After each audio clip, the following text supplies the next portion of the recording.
All right, we're talking about Cota here for the Truck Series. Real quick, if you guys have been showing up to the live shows during the weekends, if you guys are watching all the videos, if you're supporting us on Patreon, I just want to say thank you for that. And if you're not, hey, please consider come out, watch the live shows on the weekends. I completely forgot the script I was going to go off of in my brain right there. Or if you want to support us on Patreon, I'm just going to keep it going. If you want to support us on Patreon, you can as well.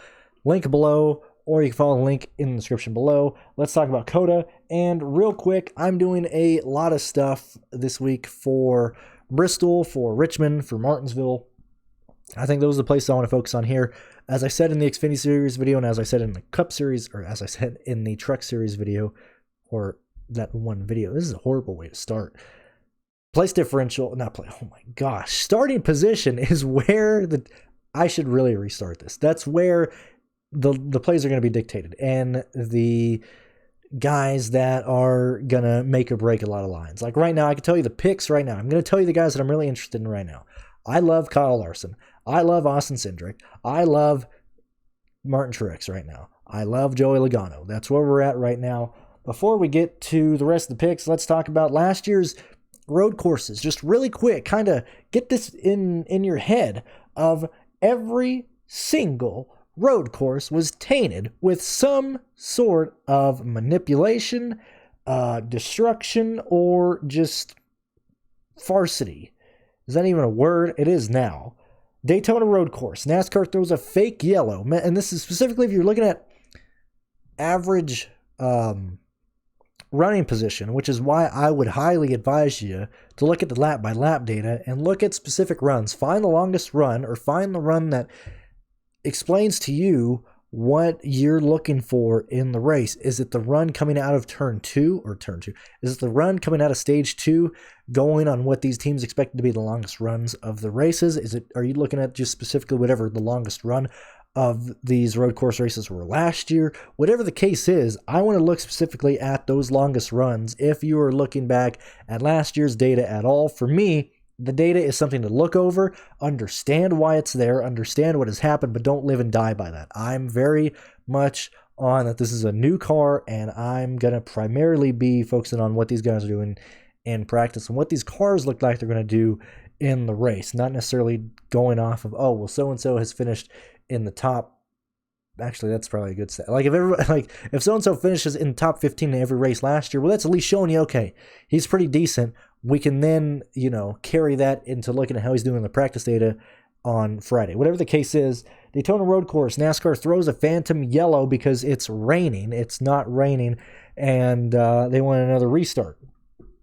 We get to Austin, and it's a monsoon. We try and kill multiple drivers. Sonoma turns to a wreckfest late in the race at, I always forget, what is it Road America or Mid-Ohio? Kill me now. I just went blank. Road America. I'm pretty sure it's Road America. It is Road America. I'm a moron. I apologize for that. That race, literally half the field expects people to wreck, and so people start pitting under green, either due to tire issues in the case of Ricky Stenhouse Jr., who kept blowing tires in that race, or just the fact that they're trying to pit in case a caution comes out. They can stay out while the leaders would have to pit for tires. That never happens. The race goes green. You have people staying out trying to fight for track position. Eric Almirola, Christopher Bell come to mind. Late in the race, we have the Hendrick guys get into each other. So you have Larson missing a breaking point and punting. Bowman out of the way. A lot of things around Ernie Lake Road America, so keep that in mind. We go to Indianapolis GP, which was just a joke of an event. And then we go to Charlotte again, where we have blatant race manipulation from race control because they are not black flagging Chase Elliott, despite the fact that his rear end is hanging off, and they black flag everybody else. And not only do they not black flag him and tell him to pit, but everybody understands that the caution is going to come out when he loses the deck lid, or not the deck lid, the rear bumper cover on the 9 car. So nobody's pitting. They're just waiting for the yellow to come out. And so a lot of teams were debating over the radio, do we pit here? Do we not pit here? And everybody just decides to stay out. So nobody really takes advantage of that. Everybody's just riding because they know for a fact a caution is going to come out. We also have the fact that Chase Elliott just L2s to intimidate Kevin Harvick on the front straightaway. So Charlotte Road, yet again, just everything. You have to put an asterisk by everything. You can still look at the lap by lap data. You can still look at how these guys did in these races, but just be aware every single road course race last year had something fishy go on. Now that we're past that, looking at Cota and looking at the prices, and we'll go through here, and we'll actually start from the top this time around. I like Chase Elliott. I like Kyle Larson way more. I would actually prefer, if I'm ranking these guys up top right now, Larson is my favorite play. I like Larson. I like Kyle Busch. That's where I'm at right here. Elliott is a secondary investment for me. Same thing with Blaney. He'd probably be pretty far down that totem pole. I love Truex. I love Cindric. I'm going to be all over these boys. I am a fan of Byron. I love Logano. I love Bell, I love Briscoe, and I love A. Allmendinger. These are the majority of guys that I want to fit in, and I want to try and really get 3 or 2 of these guys in every single line. I'm not really worried about chasing fast laps and laps led, as I said in the other videos. We're very limited this week on how many of those we have, and so I'm sure we're going to have some chalk place differential plays, and I'm sure we're going to have some place differential plays. I'm sure we're going to have some of these guys starting in the teens. That's what I'm kind of already baking in. Like right now, I don't think Briscoe is going to qualify in the top 5. I think Briscoe's probably going to qualify around 9th. I would project him for 4th, somewhere around there. I'm perfectly fine with that type of projection. I like A. Allmendinger due to the fact that he is here to win. When we look at what ruins these road courses and what ruins these races are the stages in this, because used to you would run the race backwards in terms of fuel or whatever. Now, every team just knows when the caution is going to play out, and so do you go for the stage points or do you go for the win? For real life, if you're doing good in real life, you're most likely going for the stage points. For fantasy, we want guys who are going to be pitting early, trying to get the win for the race. And I have a document somewhere. I got to look for it. And I was actually tracking that last year of who pitted before the stages, what guys are more likely to pit. I'll have to find it. I could not find it earlier. I know it's deep in one of my folders. I'm sure I'll find it after this. But that was actually out. I planned on doing that in this video, but I figured that would be too boring because the lap by lap videos get nobody watching them. Nobody likes that, and that's going to be an extremely boring take. But if you want to do that on your own, or maybe ask me after the fact, I do it. I'm going to look back at all the races last year, try and isolate the time periods of when craziness wasn't happening and what these teams were envisioning the race finishing as, and I'm trying to pinpoint who pitted early in those stages. Because, I know for an example, the Daytona Road Course last year had a caution before one of the stages, and so it doesn't give the opportunity to find that data. And then in some of the other road course races, there were cautions like in the middle of the stages, and so that negates any pitting right before the end of the stage happens. Or in a case of like Indy, the whole field wrecks, and so there's no reason to look at that data when everybody was just wrecking and stuff. But for me, trying to pinpoint the people who are actually going to compete in this race for the race win and not the stage wins are the guys that I want to try and focus on here. That's a very long-winded answer of why I like A. Allmendinger so much. It's not due to the fact that he's a fantastic road course racer. It's not due to the fact that I think the car is going to be fine. I just know that it's because they're going to be short pitting this race and they're going to be there at the end. And I just want to try and get as many top 10 finishers in my line as possible in this event. I don't care where they start. If I can project them to run inside the top 10 late in this race, I'm going to try and get as many of those guys in this as possible. Due to that, Alex Bowman and Tyler Reddick kind of take a step back. And yet again, I know this is going to change based on where these guys qualify, because not all these guys are going to remain A's through the weekend post-qualifying. But that's where I'm at right now. I foresee probably growing more interest to Reddick than Bowman here. Reddick has been stupid fast. Same thing with Chastain. Chastain's going to be running in the races on Saturday in the Xfinity Series race. That's going to be huge. I think time on this track is going to be absolutely huge to have. I do like Chastain. Harvick, not for me, dog. not there right now. Kurt Busch, not for me. I said this in the Discord, and I've said it to some people in DMs, but the whole situation with Keselowski being fined and everything like that, I love that because this team knows where they're at. Not necessarily for this week, probably not for the short tracks, because I don't think they have the speed at the short tracks to maintain the lead lap, but on certain 1.5-mile races, and certainly, I mean, like 1.5 miles specifically come to my mind here, but this team has their back against the wall. They don't have to worry about points racing. Keselowski is not points racing in this race. He has a little over 20 weeks to get a win to make the playoffs. It's as simple as that. You want to take risks. You want to gamble. You want to do whatever you can to get that win. Keselowski's going to do it. He's not concerned about points anymore. If anything, I think that penalty is probably the best thing that could have happened to this team. Instead of trying to tiptoe and point their way in, no, they just know right now we got to get wins.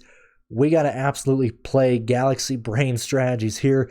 Some of it's going to work out. Some of it isn't going to work out. But if it doesn't, it's not hurting us any more than the situation we're in right now. Even right now, I'm considering playing Keselowski, just due to the fact that I think they're going to be going for the win. I don't think they're trying to get points in this race. There's so many points back, it doesn't even matter if they score stage points here. And so I am interested right now in Keselowski, just curious to see where he qualifies here. Eric Jones, probably going to be... these guys are going to come down to where they start. I'm probably not going to be playing Dylan. Probably not going to be playing Haley. I am interested. I am very curious in Eric Almirola. Last year I talked about the Road America race where they stayed out, exiting, I think it was stage 2. I think they ran the last stage outside, or they had an early caution. I got to look back at it. I'll just look at it right here, actually. When did they stay out? They stayed out on the last yellow, and that was on lap 44. The 38 is stopped on track. The caution is 2 laps. We got 18 laps left in the race when they go green. Eric Almirola stays out on old tires on the longest run of the day, and I think they were aware that it was going to go green at that point. I don't think they were banking on a caution happening. And so I actually really like those type of strategies. That's why I actually do like Road America. I just wish half the teams didn't pit, because a lot of guys didn't finish where they should have there. Anyway, those are gambles on the road courses that I like. Who was his crew chief, actually? Hold on a minute. Let's find that out real quick. It's Drew Blickensdorfer. I forgot that they changed. That's unfortunate, because that's another. I gotta make that note, actually. So crew chiefs, for me, play a really huge role in road courses, and not only is it the driver who's short pitting, it's also the crew chiefs who are specifically making those calls. Like Booty Barker for Bubba Wallace, man. I like Booty Barker, I really do. I think he's going to play the strategy game. I think Booty Barker is going to short pit Bubba Wallace here. I am interested in Bubba Wallace here. He's going to have the practice from the Xfinity Series race. I think that's going to be huge, and we'll see where these guys are here. Grala, I want to see what the car does in practice. Right now, I don't have a lot of confidence in the money team, but if they show speed, I'm interested there. Yet again, guys, if you didn't watch the live show on Sunday, I basically made fun of everybody who is typing out hashtag Gillygang, and that is a huge annoyance of mine. So please don't say Gillygang. Just don't. I'm not gonna go on that rant again. I'm curious on LaJoy. I forgot who. Let me take it again real quick. Hold on a second.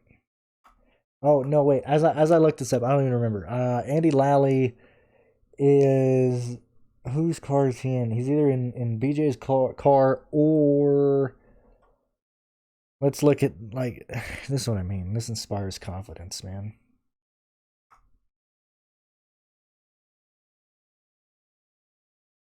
Let me look.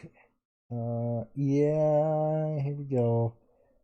So Andy is in the 78 car, but let's go down a little bit more. Where are we at? Where are we at? Where are we at?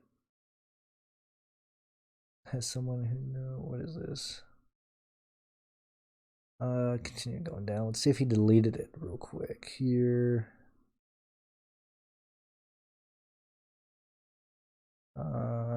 Where are we at here? I probably should have paused this and looked for it. He deleted. No, Andy, you didn't delete that tweet, did you? Andy, did you delete that tweet? Bay deleted the tweet because I do not see it. Basically, Andy Lally was like, hey, I got called to run Cota. I do not have a sponsorship. If you have a sponsorship, please contact me and we will work something out. So this ride that Andy Lally got for the 78 car, they did not have a sponsor for this race. So that is very much a I am not interested in Andy Lally. I am concerned about that car. I don't think next gen cars we'll leave Lally interested in there. I'm fine with these guys. Joey Hand not going to do it for me. I'm most likely not punting this low here. If I was, I'm very interested that Loris is 46, not 45. That is very interesting. But this is where I'm at right now. Yeah, this is the early look, early pre-qualifying. Qualifying is going to roll in and rule out a lot of these guys based on projections. But that's really my early takeaway, my early rant on the road courses and stuff. And yeah, just tune into the live shows this weekend. If you have any questions or anything, you can drop by, drop them in the chat. You can message me on Twitter or message me on Discord. I would much rather you tweet at me on Twitter just so I can answer things in case other people have those same questions. But outside of that, thank you for watching, and we will see you guys on Saturday and Sunday for the live shows. If I can pause it. Did I not pause it? I'm sorry.